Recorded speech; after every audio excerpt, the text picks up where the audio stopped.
Bem, vocês estão prontos para a quarta aula? Eu vou esperar vocês se acomodarem, né? Sente-se, pode ser.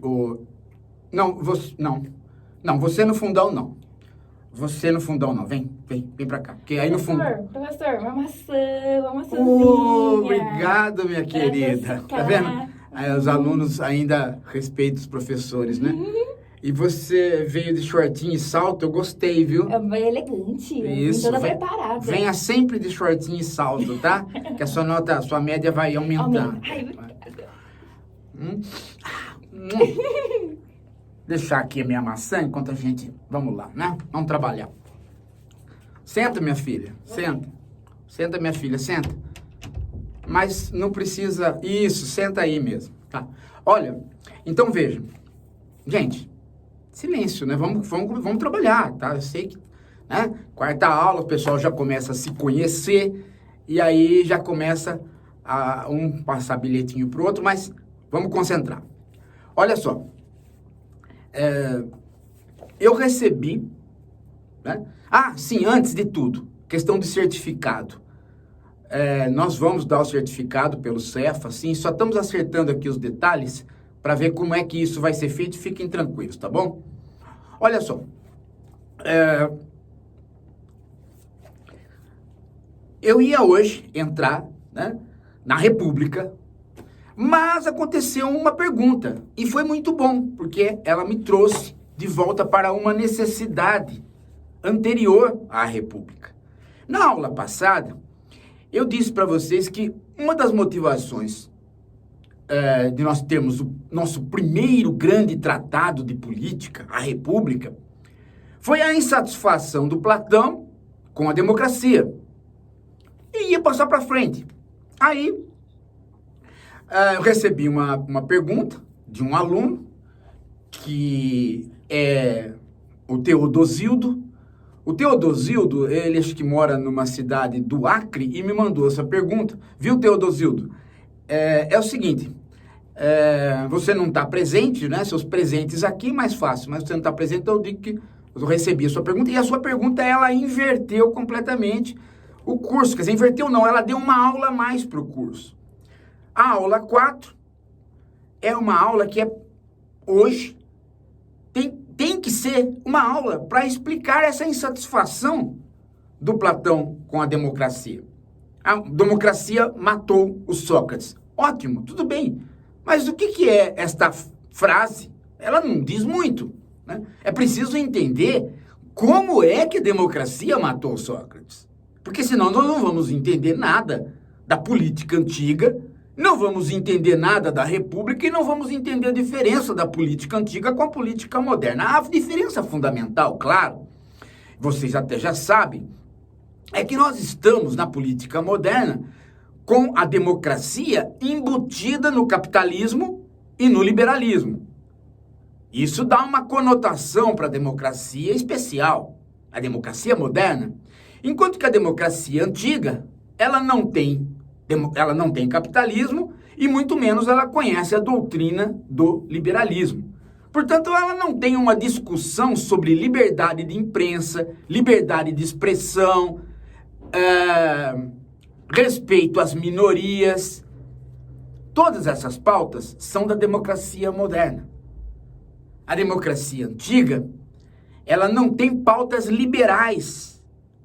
Ela é uma democracia da comunidade.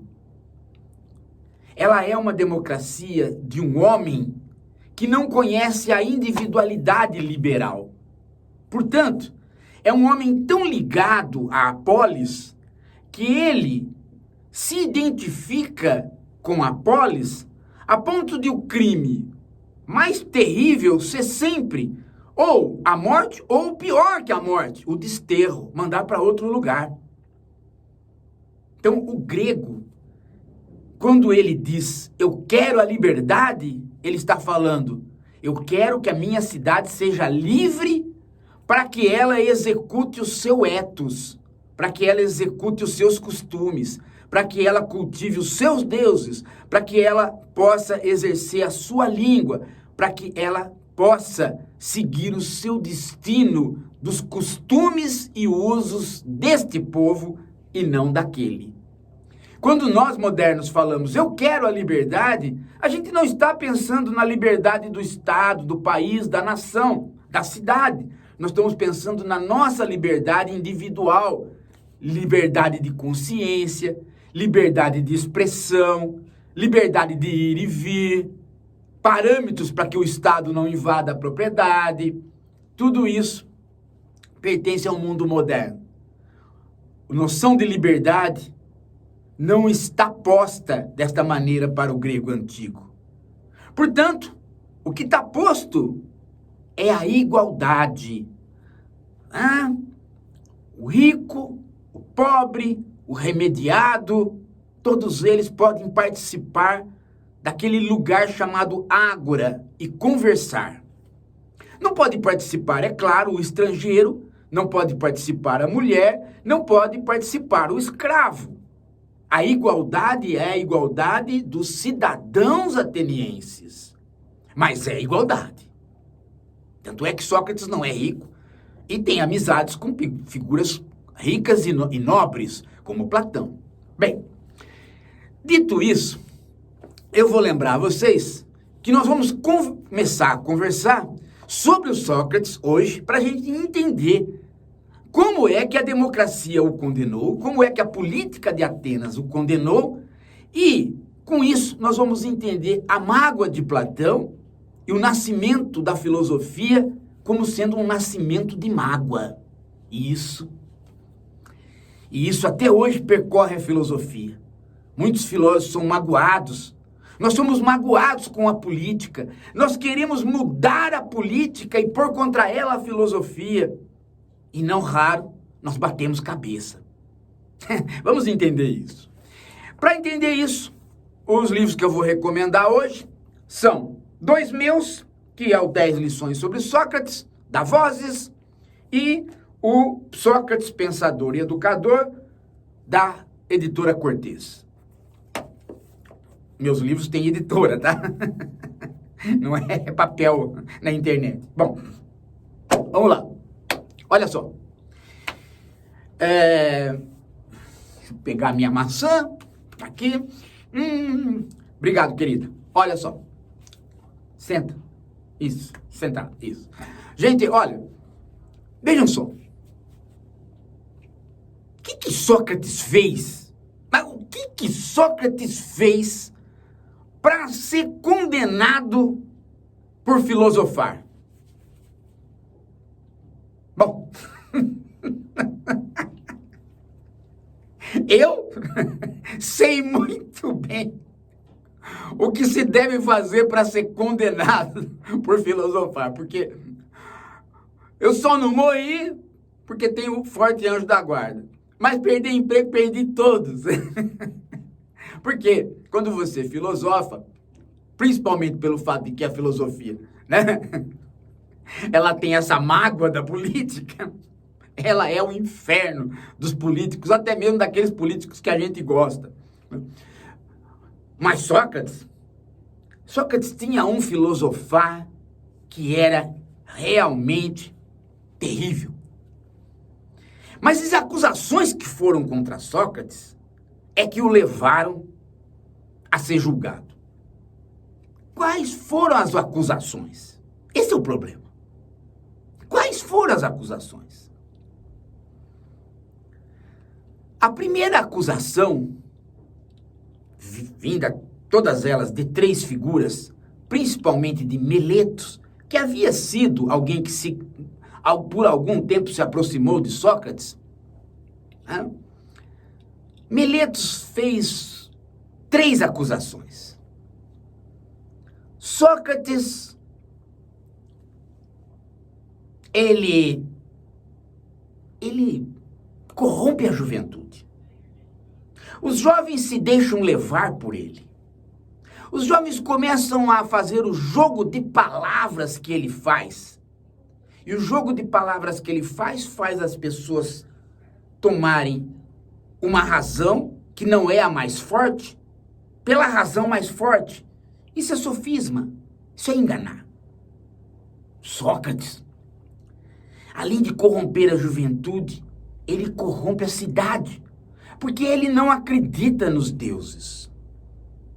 Sócrates, houve um daimon, ele tem um daimon que fala no ouvido dele, e ele diz que isto é divino. Então Sócrates, ele introduz novos deuses na cidade. Essas 3 acusações foram para o Fórum de Atenas. E lá pelas tantas, um belo dia, Sócrates é chamado. Olha, tem essas acusações contra você, e nós vamos aí dar prosseguimento ao processo do Estado contra você, ou seja, da cidade contra você, e você vai ter, obviamente, o direito de defesa. Sócrates voltou para casa, né, coçando a cabeça, os discípulos junto com ele, todos apavorados, e alguns foram para casa, outros entraram na casa de Sócrates, e ali ele, conversando com Xantipa, a sua esposa, a Xantipa falou: Sócrates, você só se mete em confusão, né? Eu sempre me lembro das minhas 3 outras esposas, né, dizendo isso, mas sempre me apoiaram. A quarta, eu espero que aguente o tranco. Bom, Sócrates disse: como eu só me meto em confusão, Xantipa? Você queria que eu fizesse o quê? Não fui eu que me acusei, eles que me acusaram, eles que estão fazendo a confusão. Ele falou assim: Sócrates, é o seguinte, eu vou resolver o teu problema. Eu vou chamar uma pessoa para fazer a sua defesa. E chamou um sofista que foi até a casa de Sócrates e disse para Sócrates como que ele ia fazer a defesa. Falou: Sócrates, a tua defesa, ela é difícil, mas eu vou resolver o teu problema. É claro, você vai, né? Pega aí teu celular, Sócrates pegou o celular, digita aí esses números, já vai depositando aí na minha conta, né? Esse dinheiro aí que a sua defesa tá garantida. E o sofista que ia fazer a defesa do Sócrates disse: olha, Sócrates, essas questões de tribunal, de julgamento perante o conselho da cidade, a melhor coisa que a gente tem que fazer é cumprir o ritual. O ritual é o seguinte: primeiro, você faz um grande elogio aos deuses. Segundo, você faz um grande elogio à cidade. Terceiro, você diz que você deslizou em algumas frases por conta da sua idade e tá tudo acabado. É tudo um grande ritual. Bastou fazer esse ritual e todos aqueles que eu defendi saíram ilesos. Sócrates pensou, falou: espera aí, deixa eu ver se eu entendi. Eu vou falar que os deuses são muito bons. Depois eu vou falar que a cidade é muito boa. Depois eu vou falar que os juízes são melhores ainda. E depois de fazer todo esse salamaleque, que você está dizendo que não é defesa nenhuma, é apenas o ritual que ajuda a gente a se livrar da pena, aí eu tenho que simplesmente dizer que sou gagá. Estou velho, cabeça mole, e por isso falei o que falei. Terminado o julgamento, eu saio livre, e aí eu vou filosofar como? Se eu falei tudo aquilo que eu não penso, e ainda por cima me declarei um maluco. Acabou a minha vida. O sofista costou a cabeça. Não, eu agradeço muito, entendi o seu ponto de vista, mas eu vou fazer a minha própria defesa.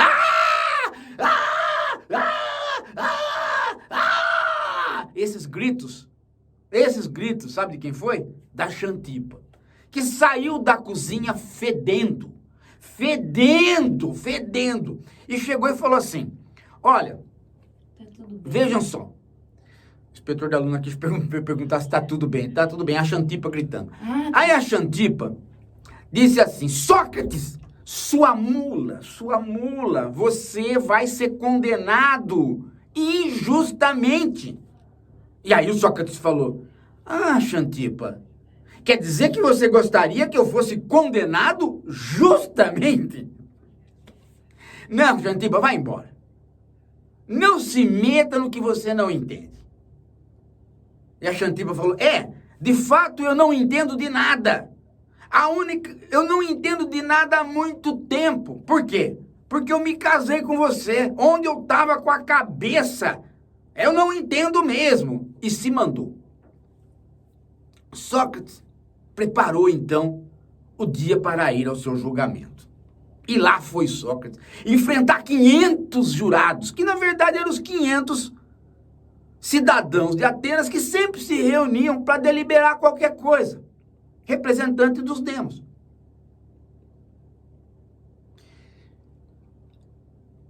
Eles não iam condenar Sócrates ou absolver Sócrates por alguma lei, porque não existia uma lei escrita. Os tribunais avaliavam ali todo o processo. Ou seja, os anciões ou os cidadãos, eles julgavam a pessoa, os fatos, e ali mesmo eles deliberavam as penas.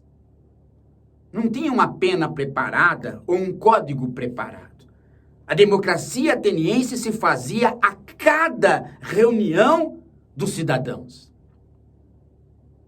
Cada episódio era um episódio. Nem mesmo se gerava grande jurisprudência sobre isso.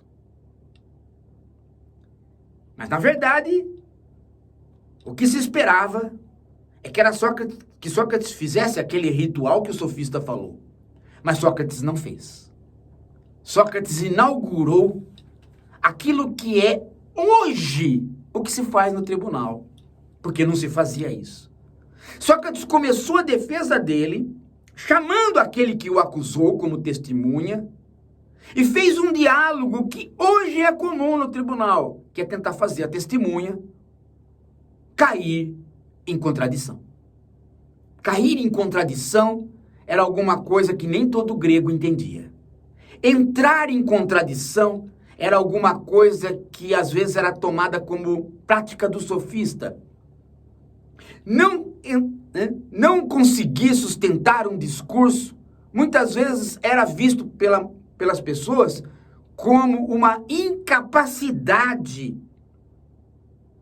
Mas muitas vezes era visto pelas pessoas como uma grande capacidade, porque elas já sabiam o que era verdade e não precisavam ficar no jogo de palavras. Sócrates, então, introduziu um novo modo de falar, introduziu o próprio método do filosofar que ele usava nas ruas, dentro da ágora, no dia do seu julgamento. E é fantástico, gente, que ele tenha perdido por poucos votos, porque era para ele ter perdido por muito. Atenas não estava acostumada àquilo. E Sócrates chamou Meleto, que estava presente ali, assistindo. Falou, Meleto, e todos vocês, você me acusa de impiedade. Eu sou ímpio, ou seja, eu não acredito nos deuses. Eu sou um ateu. É isso mesmo, Sócrates. Você é um ateu. Esta é a sua primeira acusação, a sua asserção inicial. Sim, Sócrates, é isso mesmo. Mas a sua asserção segunda, ou seja, a sua segunda acusação, é de que eu acredito em um Deus que me fala aos meus ouvidos. É isso mesmo, Sócrates. Você acredita neste Deus. E aí Sócrates olhou para todos, apontou Meletos e disse, senhores, meus concidadãos, todos me conhecem aqui há muito, muito tempo. Alguns já tiveram nas batalhas comigo. Alguns já tiveram jorrado sangue junto comigo defendendo Atenas. E eu digo, este homem que acabou de me acusar, me acusa de ser ateu e de acreditar no meu Deus. Como pode um ateu acreditar num Deus? Quem é ateu não acredita em Deus nenhum. Quem acredita num Deus não é ateu. Portanto, senhores, Miletos não sabe o que fala. Miletos está completamente perdido. Não se sustenta o que Miletos fala. Há todo um outro contexto, né, da defesa de Sócrates, e ele caminha explicando ora lógica e ora historicamente o seu trajeto. Mas este ponto é um ponto de auge do julgamento, porque ali Sócrates testa a sua capacidade de introduzir no mundo grego o elencos. O que é o elencos? O método da refutação. O sujeito põe uma frase, o interlocutor pede para ele pôr uma segunda frase, ele põe a segunda frase, o interlocutor pergunta para ele se ele acredita piamente na primeira e se acredita piamente na segunda, ele diz que sim, e aí o interlocutor diz, não dá para você acreditar nas duas, elas estão uma negando a outra, eu te refutei. Os atenienses que acompanhavam a atividade filosófica de Sócrates entenderam. Outros achavam que isso não era nada a não ser sofismas, que Sócrates era um sofista. E outros ainda não entendiam absolutamente o que era cair em contradição.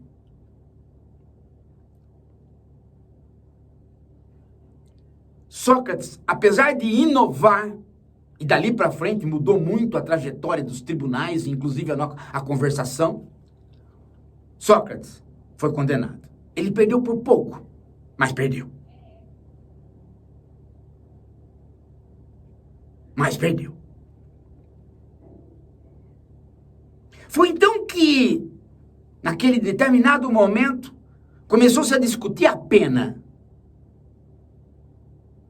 Podia-se fazer o desterro, Sócrates não quis, podia-se pagar um dinheiro, os discípulos quiseram pagar por ele, ele não quis, e enfim, a opção final foi pela cicuta. Sócrates, de fato, ficou preso, esperando passar os dias religiosos, e quando chegasse um determinado navio e encerravam os dias religiosos, ele poderia tomar a cicuta. Assim ele o fez, e assim ele morreu. Ele morreu conversando com os discípulos até o último momento, mas, enquanto ele esteve preso, 40 dias, ele era visitado constantemente, e ele foi visitado por um discípulo, que eu não vou falar o nome, vocês é que vão me dizer na próxima aula, inclusive porque vocês vão procurar ler este diálogo. E se eu falar o nome do diálogo, vocês vão matar a charada do nome do discípulo, eu quero que vocês procurem. Esse discípulo um dia chegou e falou, Sócrates, o negócio é o seguinte, esses guardas que estão aí são uns bundões, a gente dá uns tapas nele e leva você embora dessa cadeia. Ou então, a gente suborna esses bunda moles. E Sócrates falou, não, eu não vou fugir. Mas Sócrates, você vai morrer, vai deixar seus filhos. E o que é pior, a Xantipa está lá num estado, né? Ele falou, querido, a Xantipa está sempre nesse mesmo estado, independente da minha morte ou não. Aliás, Nietzsche falava, Nietzsche, um filósofo contemporâneo, falava que Sócrates só filosofou para ficar fora de casa, né? Para não aguentar a Xantipa. Se a Xantipa fosse mais amável, a filosofia não teria existido. Mas veja só, esse discípulo insistia que Sócrates fugisse. E Sócrates disse assim, como é que você pode fugir? A hora que você estivesse fugindo, as leis da cidade emergeriam e chamariam você. Você viraria e falaria assim, ei, quem está me chamando? Somos nós, Sócrates, as leis da cidade. Sim, vocês, as leis da cidade? Sim, Sócrates, fugindo, hein? Fugindo, hein, Sócrates? Não, eu não estou fugindo, eu fui julgado injustamente, eu estou indo embora. Injustamente, Sócrates? Injustamente. Quer dizer que as leis da cidade agora não te servem mais. Não, não, vocês me servem. Mas é que nesse determinado momento, Sócrates, as leis da cidade foram boas para você ter filhos nela, não foram?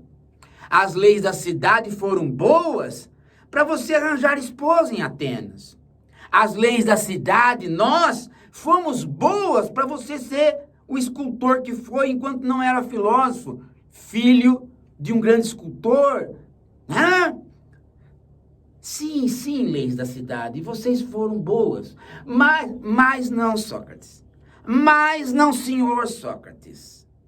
Nós, as leis da cidade, também fomos tão boas que você entrou em 2 guerras por nós.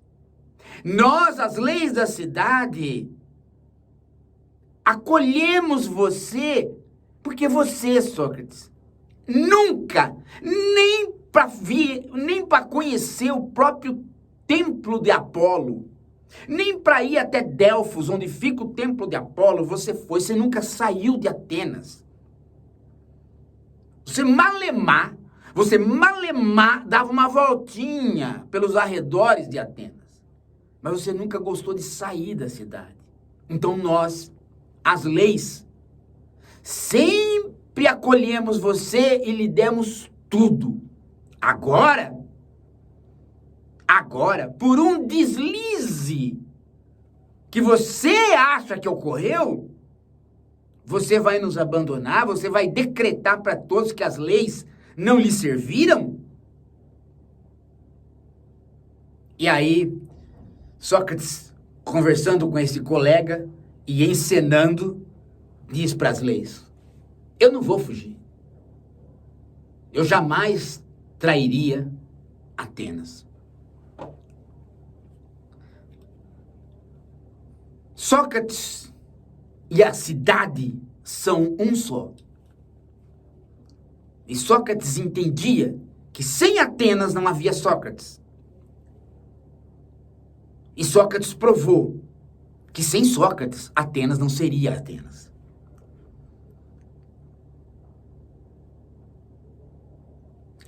A democracia, ela matou Sócrates legitimamente, segundo Sócrates. E segundo Platão. Porque foi Platão que escreveu a Apologia de Sócrates e descreveu em detalhes este episódio, que pode ter sido real e pode ter sido claramente inventado. Até porque nós nunca saberemos a verdade sobre isso. Não importa. O que importa é que este Sócrates platônico, ele não traiu as leis da cidade por conta de talvez um deslize dos homens da cidade. E nesse determinado momento, Sócrates já começa a fazer um movimento filosófico de separação entre o real, que não é o que acontece, e entre o que acontece e que não é o real. O real são as leis, mas naquele momento elas não aconteceram como elas deveriam acontecer.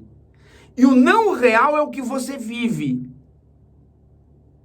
Ou seja, a disfunção das leis na mão dos homens. Sócrates começa a fazer essa distância que já não é mais quase socrática, mas é especificamente platônica. A construção do mundo ideal, que é o real para Platão. E a construção do mundo existente, que é este mundo, que apesar de ser existente, ele não é o real. Então é preciso encontrar, para corrigir esse erro, a justiça real. E não ficar na justiça existente, que é aquela que ocorre todos os dias e que pode ser a injustiça.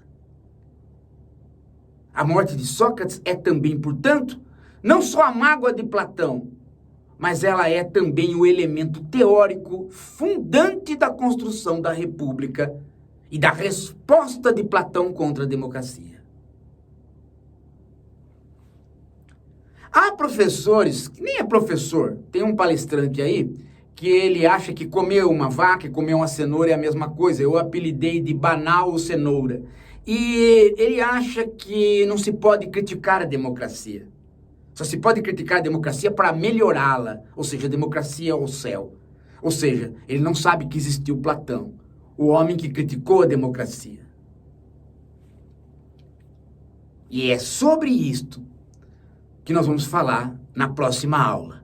Porque isto que eu falei até agora já é o suficiente para você entender como é que funcionava a democracia ateniense.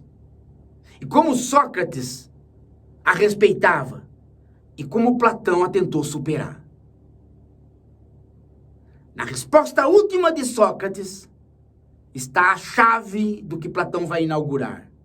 Uma dicotomia entre real e existente, que é a chave de um pensamento chamado metafísico, e que é propriamente o pensamento filosófico de Platão, até mais ou menos próximo dos nossos dias. Quando então, pela pós-modernidade, Platão começará a ser criticado. Mas isso é assunto para as próximas aulas. E aí, nós nos encontraremos de novo. Rapidinho e gostosinho. Gente, obrigado pela presença. Pera. Não, o pessoal do fundão aguenta. Não é para sair correndo todo mundo. Aguenta. Eu espero que vocês cumpram as tarefas, leiam o que tem que ler, né? E nós nos encontramos na próxima aula. Desculpa, tá bom.